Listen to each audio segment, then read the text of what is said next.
दोस्तों अब तक आप चार्ज के विषय में पढ़ चुके हैं। Charge electric charge. तो इलेक्ट्रिक चार्ज के भी की दो प्रॉपर्टी होती है, एक तो फोर्स ऑफ अट्रैक्शन और फोर्स ऑफ रिपल्सन। पर आपने ये नहीं पढ़ा कि कितना फोर्स लगता है, कितना फोर्स रिपल्सन का लगता है, कितना फोर्स अट्रैक्शन का लगता है। तो कूलाम्स लॉ हमें ये बताता है कि उनके बीच में लगने वाले फोर्स की, अट्रैक्शन और रिपल्सन की क्वांटिटी क्या है। तो according to this law the force between the 2 point charges is directly proportional to the product of the magnitude of 2 charges. तो यानी कि उन चार्जेस के प्रोडक्ट के मैग्नीट्यूड के डायरेक्टली प्रोपोर्शनल होता है फोर्स जो है, और इन्वर्सली प्रोपोर्शनल उनके बीच की distance, and inversely proportional to the square of the distance between them.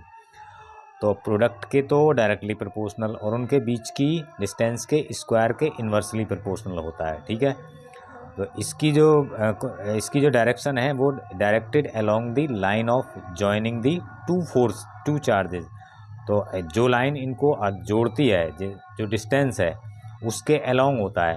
तो अगर अट्रैक्शन का है तो अंदर को काम करता है इसकी डायरेक्शन, और अगर बाहर को है तो रिपल्सन है तो दोनों बाहर की, लेकिन डायरेक्शन बिल्कुल इसकी अकॉर्डिंग ही होगी। ठीक है, तो तब अगर Q1 और Q2 चार्ज हैं जो डिस्टेंस r पर रखे हुए हैं, तो तब क्या है, उनके बीच लगने वाला फोर्स जो है K Q1 Q2 upon R square, ये डायरेक्ट फार्मूला है। ठीक है, तो K कांस्टेंट है, इसकी वैल्यू होती है 1/4πε0।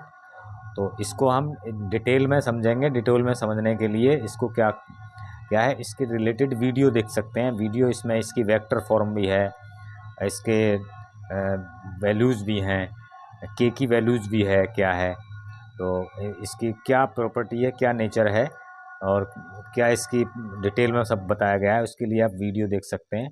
तो अगर आपको ये जानकारी पसंद आई तो चैनल को सब्सक्राइब करें और लाइक भी करें।